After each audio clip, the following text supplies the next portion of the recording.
حسین بانٹ رہے ہیں نجات لے جاؤ.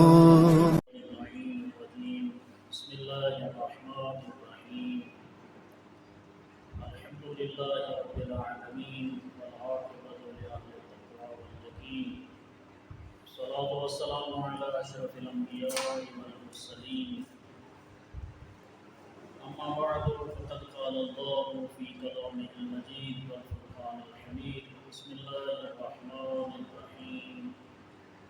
یا ایھا الذین آمنوا اذا قمتم الى الصلاة فاغسلوا وجوهکم وأيديكم إلى المرافق وامسحوا برؤوسكم وأرجلكم إلى الكعبين.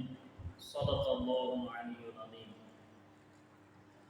ناظرین کرام، آج کے اس درس میں جیسا کہ قرآن کی آیت کی میں نے تلاوت کی ہے، یہیں سے ہمیں موضوع نظر آ رہا ہے کہ وضو کے بارے میں آج ہم بتائیں گے کہ وضو کیسے کیا جاتا ہے.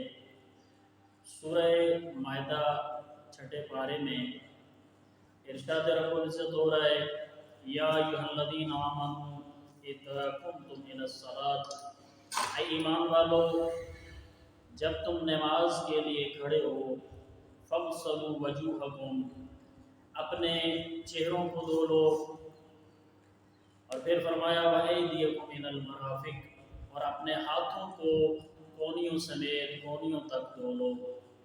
وَامْسَحُوا بِرُؤُوسِكُمْ وَأَرْجُلَكُمْ إِلَى الْكَعْبَيْنِ، اور اپنے سر کا اور پاؤں کا ٹخنوں تک مسح کیا کرو.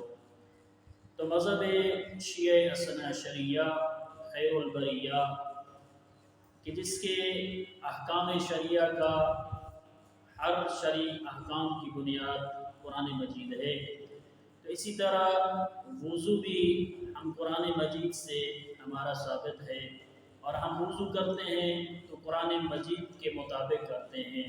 جس طرح اللہ کی لا ریب کتاب ہمیں بتلا رہی ہے، ہمارا وضو کا طریقہ بھی ویسے ہی ہے. تو آج کے سبق میں ہم وضو کے بارے میں انشاءاللہ اگلے جو کلپ ہمارا آئے گا اس میں ہم پریکٹیکل بھی کریں گے. تو ابھی اس میں ہم یہ بتائیں گے کہ قرآن کے مطابق وضو کیسے کیا جاتا ہے، اور کام وہی صحیح ہوتا ہے، درست ہوتا ہے جو اللہ کی کتاب اور اللہ کے فرمان کے مطابق ہو. اور اگر اللہ کی قرآن اور فرمان کے مطابق نہ ہو تو وہ صحیح درست ثابت نہیں ہوتا. لہٰذا ہمارے جو فقہی مسائل میں مسئلہ بھی ہے، جس طرح ہم وضو کرتے ہیں اور مراجع نے جس طرح ہمیں بتلایا ہے، وضو کا طریقہ ویسے ہی ہے جیسے یہ قرآن کی آیت ہمیں بتلا رہی ہے. تو کوئی بھی عبادت کے لیے وضو شرط ہوتا ہے. نماز پنجگانہ ہو یا قرآن مجید کو آپ نے مس کرنا ہو، اس کے لیے بھی وضو شرط ہوتی ہے. یا آپ نوافلہ نماز پڑھتے ہیں تو اس کے لیے بھی وضو شرط ہوتی ہے. تو نماز کا صحیح ہونا وضو کے اوپر ہے. اگر آپ کا وضو صحیح ہوگا تو آپ کی نماز صحیح ہوگی. جس بندے کا وضو ہی صحیح نہ ہو تو اس کی نماز بھی صحیح نہیں ہوتی.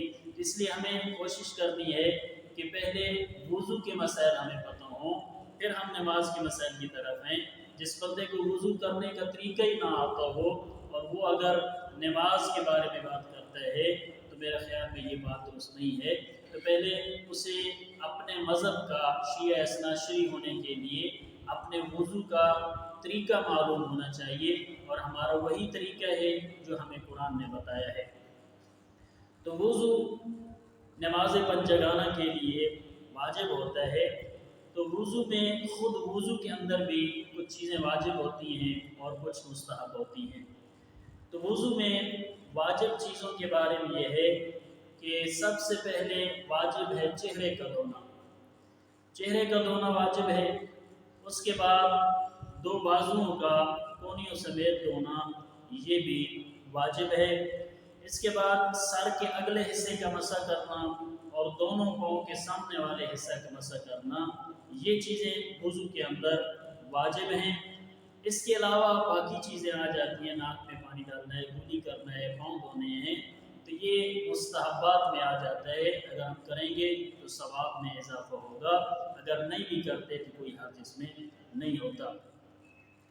تو چہرے کو کتنا دھونا چاہیے، تو سب سے پہلے اس کے بارے میں بتائیں گے۔ چہرے کو دھونے کے لیے لمبائی شرط ہے کہ لمبائی میں چہرے کو یعنی اوپر سے نیچے کی طرف چہرے کو دھویا جاتا ہے۔ اور کہاں سے شروع کرنا ہے چہرے کا دھونا؟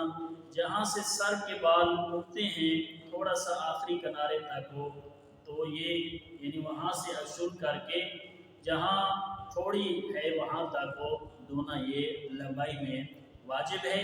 اور چوڑائی میں آپ کی یہ درمیان والی انگلی اور یہ انگوٹھا، یہ آپ کے چہرے پہ جتنا آتے ہیں چوڑائی میں، اتنا منہ کا حصہ گیلا کرنا واجب ہوتا ہے۔ اس کے علاوہ اگر چوڑائی میں تھوڑی سی چیزیں خشک رہ جاتی ہیں تو اس کا ہاتھ ہو دونوں اطراف میں پھیر لینے سے وضو آپ کا ضروری ہو جاتا ہے، صحیح ہو جاتا ہے۔ لیکن اگر کچھ حصہ خشک رہ جاتا ہے، مطلب جلدی میں وضو کیا اور اس کی یہ چیزیں خشک رہ گئیں، تو اس کا وضو باطل ہوتا ہے، اس کو دوبارہ وضو کرنا پڑتا ہے۔ اسی طرح چہرے کے بعد دونوں بازوؤں کا کونیوں سمیت دھونا ہے، تو وہ بھی انشاءاللہ پریکٹیکل میں ہم آپ کو مزید آسان طریقے سے بتائیں گے کہ بازوؤں کا دھونا کونیوں سے لے کر ہاتھوں کی انگلیوں تک ہے، تو یہ بھی اوپر سے نیچے کی طرف ہو آپ نے دھونا ہے، اور تاکہ بازو کا کوئی حصہ خشک نہ رہے، حتیٰ کہ آپ کی انگلیوں کے درمیان یا آپ نے انگوٹھی پہنی ہوئی ہے تو وہ حصہ بھی خشک ہو نہیں رہنا چاہیے۔ یہ دو بازو کے بارے میں۔ اسی طرح اگر آپ نے وضو کر لیا، اب اس کے بعد ضروری ہے کہ سر اور پاؤں کا مسح کرنا۔ تو اس کے لیے ضروری ہے کہ جب آپ نے وضو کیا تو وضو اور مسح کے درمیان آپ نے کسی چیز کو ہاتھ ہو نہیں لگانا کہ آپ کے ہاتھ کی تری خشک ہو جائے۔ تو پہلے سر کا مسح کرنا ہے، سامنے والے حصے کا، اور اس کے بعد دونوں پاؤں کا مسح کرنا ہے، پہلے سیدھے پاؤں کا اور پھر الٹے پاؤں کا۔ تو انشاءاللہ اگلے ہم کلپ میں آپ کو لے کے جا رہے ہیں کہ جس میں اس وضو کے پریکٹیکل کیسے کیا جاتا ہے۔ تو آپ نے یہ چیزیں یاد رکھنی ہیں کہ وضو میں چہرے کا دھونا واجب ہے، دونوں ہاتھوں کا یعنی دونوں بازوؤں کا کونیوں سمیت دھونا واجب ہے، اور سر کے اگلے حصے اور دونوں پاؤں کا ٹخنوں تک مسح کرنا یہ ضروری ہے۔ تو انشاءاللہ ہم اگلے درس میں آپ کو بتائیں گے کہ کس طریقے سے وضو کیا جاتا ہے۔ تو آج کے اس سبق میں ہم نے وضو کے واجبات کے بارے میں بتایا ہے، ہم انشاءاللہ اگلے درس میں آپ کو بتاتے ہیں کہ وضو پریکٹیکل کیسے کیا جاتا ہے۔ والسلام علیکم ورحمۃ اللہ۔ فرشتوں کر وہ بلا راتوں رات لے جاؤ۔